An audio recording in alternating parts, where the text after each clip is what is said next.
Bem-vindos a mais um vídeo do nosso canal da Escola Clássica.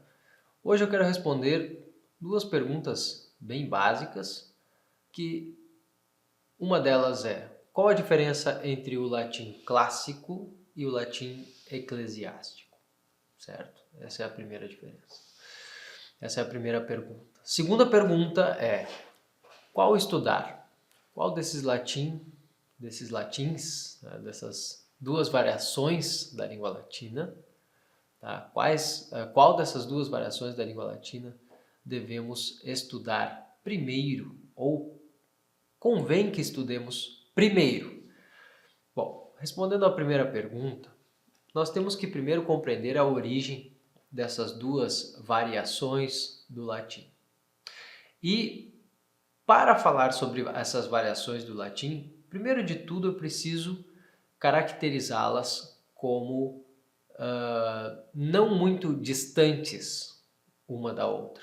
Tá? Então, a variação do latim, ou melhor, as diferenças do latim clássico para o latim eclesiástico não são tão grandes assim como se pensa. Normalmente, quando nós pensamos, quando se dá nome a duas variações, quando se diz, por exemplo, se dá um nome a dois dialetos diferentes, isso nós entendemos que há muitas palavras que variam, que há terminações que variam muito, né? Nós sempre compreendemos assim como algo que vai demandar certo esforço para compreender um e outro. Porém, aqui não é o caso. Aqui definitivamente não é o caso da variação entre latim clássico e latim eclesiástico. Quando nós estudamos o latim clássico, nós já temos o suficiente para ler ou para falar no latim eclesiástico. E, na verdade, basicamente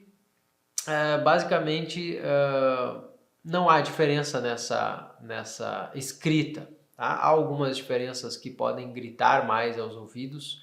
O latim eclesiástico se parece mais, em alguns momentos muito específicos, com alguma língua moderna. Ele tem algumas estruturas interessantes das quais nós podemos falar, mas as variações são muito pequenas para nós dizermos assim, não, são dois latins, né? São duas variações da língua muito diferentes. Muito bem, dado isso, a origem do latim eclesiástico, ou melhor, a origem do latim clássico, começando pelo latim clássico, tem origem no próprio povo romano, né? Tem origem em Roma, na região do Lácio. Tá? Nós vamos ver, vamos dizer que eu não estou falando da origem mais remota, não estou falando agora do indo-europeu, não, estou dizendo que esse latim escrito, essa literatura escrita, ou esta forma de dizer já consolidada do latim clássico, ela tem uma origem nesta região, tá? Ela surge daí, surge de uma necessidade de ter uma língua padrão num povo, né? De um povo que precisa de uma língua padrão para a escrita, para as coisas mais elevadas, principalmente, não só para a literatura, mas para a documentação, para documentos e para a coisa pública funcionar corretamente, funcionar bem. Tá? Então, quando nós temos aí os discursos de Cícero, o próprio direito romano, o uso do latim clássico é muito necessário, se faz muito necessário que esta língua bem falada, no seu mais belo padrão, ou no seu padrão correto, seja usada no fórum, seja usada entre os militares, entre os ocupantes de cargos públicos em Roma. E nós vamos ver que há bastante rigor nesse uso, certo? Há bastante rigor. O estilo desse uso, o estilo desse latim clássico, ele tem as suas regras, mas ele também tem uma flexibilidade, ele também tem uma plasticidade muito grande. Bom, e a origem do latim eclesiástico, eu diria, tá, que já vai surgindo pela queda do Império Romano, já é uma língua que vai surgir também de vários documentos, de tratados e obras feitas, né, obras feitas pelos pais da igreja, tá, por aqueles primeiros teólogos, filósofos, tradutores, que trabalham nos documentos da igreja, né, do início da igreja, vamos dizer assim, dos primeiros séculos da igreja católica, como, por exemplo, São Jerônimo, o próprio Santo Agostinho, etc. Então, nós vamos ver que dizer que há também uma unidade entre todos esses documentos do latim eclesiástico seria também um exagero, dizer que há uma perfeita unidade entre esses documentos. Essa escrita, ela varia muito modernamente, ela passa por transformações no Renascimento, então dizer que este latim eclesiástico, ele realmente tem uma verdadeira unidade, nós vamos poder falar melhor isso quanto à escrita da Bíblia, quanto à escrita dos evangelhos. Aí sim, se nós formos analisar os evangelhos, eles nos dão aquilo que nós chamamos de variações do latim eclesiástico, né? Os evangelhos são o principal documento que nós analisamos e que mais nos interessa no estudo de um latim eclesiástico, que na verdade pode ser poupado para o aluno que já estudou o latim clássico, que conhece o latim clássico. Então, variações que podem ocorrer no latim, ou melhor, vamos pensar aqui agora nas principais diferenças, né? Nós vamos ter nessas diferenças as estruturas, tá? Algumas diferenças de estruturas de sentenças, tá? Então tem uma diferença grande em algumas sentenças quanto a um latim e outro. Nós temos também a pronúncia, uma diferença de pronúncia, né? Então a pronúncia é italianizada, tem origem mais nos dialetos italianos, né? Tem origem mais no que seria talvez já vindo do latim vulgar, tá? Do que do latim reconstituído, que nós acreditamos que fosse a pronúncia do latim clássico, né? Então, no latim clássico, eu diria, por exemplo, o nome do autor Cícero, nome deste advogado, também que foi cônsul na República, tá? Que foi um grande político, além de filósofo. Tá? Para dizer o nome dele no latim clássico, eu digo Cicero. E para dizer, né, com a pronúncia reconstituída, Cicero. Por quê? Porque a letra C tem som de K. E para dizer o nome dele no latim eclesiástico, eu diria Cicero. Cicero. Certo? Então teria essa pronúncia de C como Che. Tá? Por exemplo, para dizer a palavra potius, né? Potius, eu estou dizendo agora no latim eclesiástico. Mas como seria no latim reconstituído este som de T e U? Seria potius, potius, certo? Então, outras variações que acontecem. São poucas variações, mas outras variações. Por exemplo, no latim eclesiástico, nós ensinamos aqui com esta pronúncia, né? Na escola clássica, nós vamos dizer o nome Emília, nós vamos dizer Emília. E no latim clássico, nós vamos dizer Aemília, Aemília. Por quê? Porque é formado justamente deste ditom, né? É formado justamente de um A e um E, né? De A e E juntos. Mas, na pronúncia eclesiástica, nós vamos dizer Emília. E esta sílaba tem um tempo a mais também, né? Ela se torna um pouquinho mais longa do que dizer apenas Emília, né? Mas nós vamos ter Emília. Muito bem, esta é a diferença de pronúncia. Agora, quando nós vamos falar aqui, eu trouxe um exemplo para nós diferenciarmos algumas coisas que acontecem na estrutura do latim clássico e do latim eclesiástico. No latim eclesiástico, nós lemos na Bíblia assim: Scimus, nós, né? Scimus, sabemos. Scimus, quia verum est testimonium eius. Nós sabemos que o testemunho dele é verdadeiro, certo? Nós sabemos que o testemunho dele é verdadeiro. Scimus quia verum est testimonium eius. Este quia funciona como uma conjunção aqui, tá? Uma conjunção integrante parecida com este nosso que, exatamente este nosso que nós temos em português. Sabemos que o testemunho dele é verdadeiro. Notem, é uma estrutura frasal similar à estrutura da língua portuguesa, né? Similar à estrutura que nós usamos com conjunções integrantes. Scimus quia verum est testimonium eius.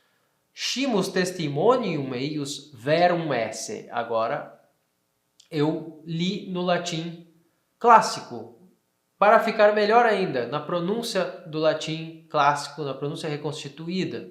Scimus testimonium eius verum esse. Eu pronunciei as duas consoantes, scimus, né?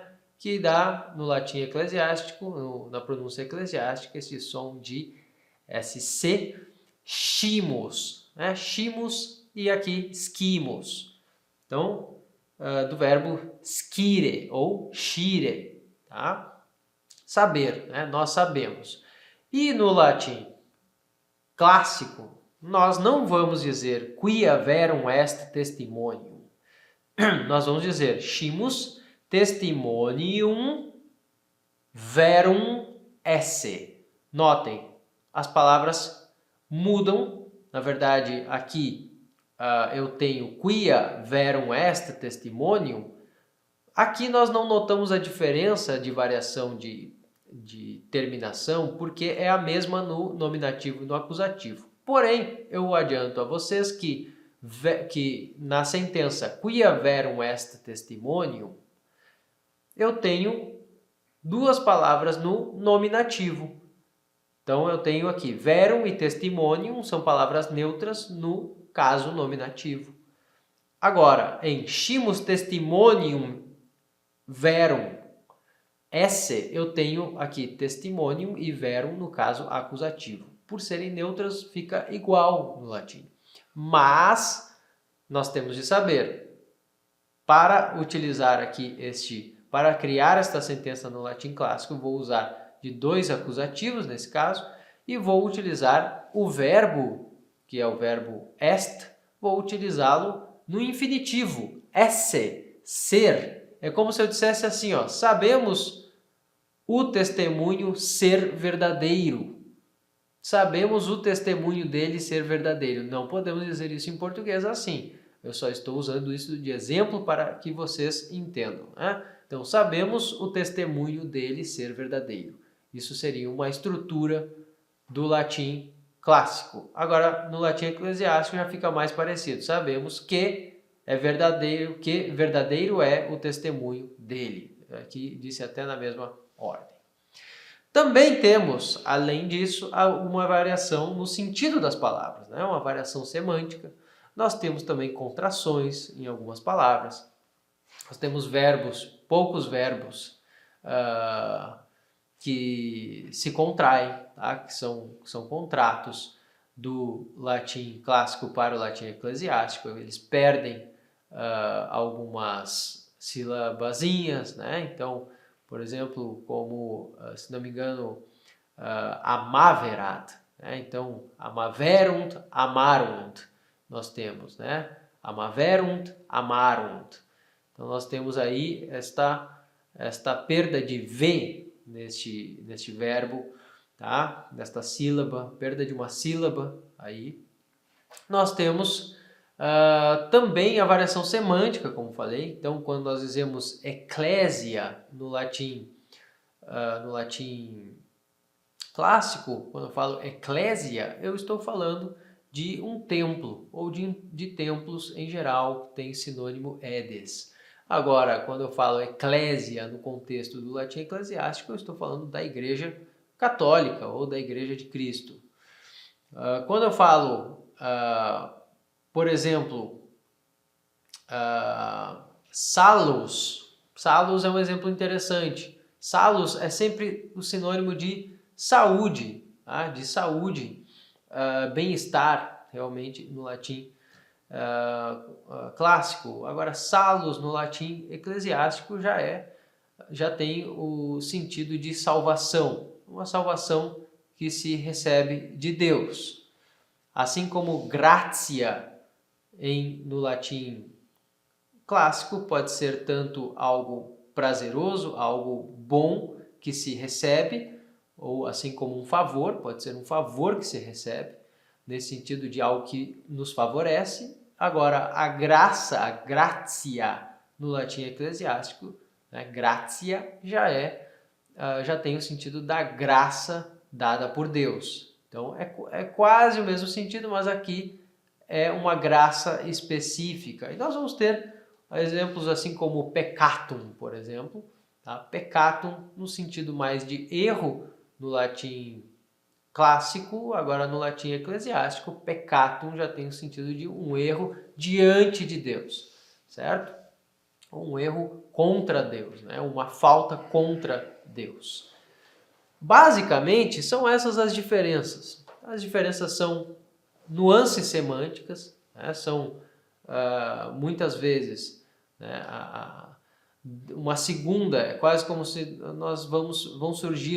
vai surgir uma segunda denotação para algumas palavras, vai surgir algum tipo de contração e uma certa simplificação de algumas sentenças, muito por conta da tradução que é feita diretamente do grego. Então são algumas estruturas que às vezes partem da língua grega numa tradução latina, né? Então, para fazer uma tradução do grego para o latim, o autor, como São Jerônimo, vai lá e cria algumas estruturas um pouco diferentes, mais semelhantes às da língua grega e transforma-as, então, nessas estruturas novas que vão surgindo, que surge aqui no latim eclesiástico. Agora, minha opinião pessoal.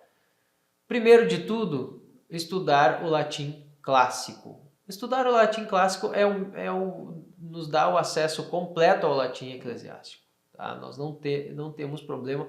Professor, tem alguma diferença de pronúncia então nesse estudo? Não. Nós podemos estudar o latim clássico com a pronúncia eclesiástica, que é o que nós fazemos aqui na escola clássica. Pode estudar o latim clássico com a pronúncia eclesiástica, que, ao meu ver, isso é algo pessoal e algo que eu também concordo com outros professores, colegas, que o latim eclesiástico soa melhor, pelo menos para nós brasileiros que falamos português, acho que soa melhor o latim eclesiástico. O latim clássico parece um pouco estranho, essa reconstituição do latim clássico. Há controvérsias também sobre essa reconstituição, se realmente as palavras eram pronunciadas exatamente desse modo, se não havia algo mais orgânico nessa pronúncia, um pouco diferente. Então nós temos aí muitas discussões a respeito da pronúncia, principalmente da pronúncia reconstituída, certo? Agora, da pronúncia eclesiástica, nós imitamos mais ou menos um italiano nessa pronúncia, uma pronúncia italiana, certo?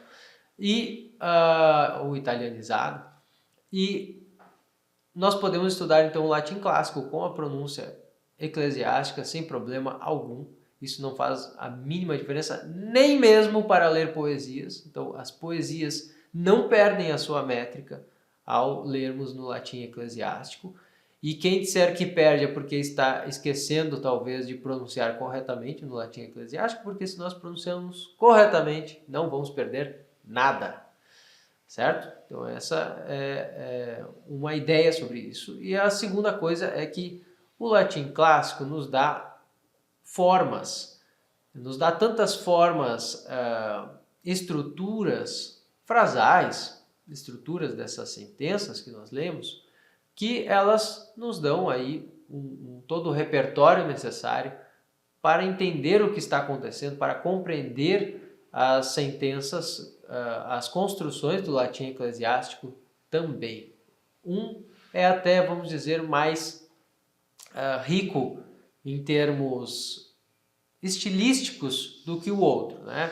Vamos dizer que o latim clássico, em termos estilísticos, ele é mais rico do que o latim eclesiástico, mas, é claro, não estou falando de valor da língua por conta disso, só estou dizendo que nós temos estilos mais rebuscados, mais complexos, às vezes, no latim eclesiástico, e aqui no latim clássico parece um pouco mais simples, certo? Nos parece um pouco mais simples, parece um pouco mais próximo, às vezes, das línguas modernas, parece um pouco mais rígido em alguns momentos, mais repetitivo, certo?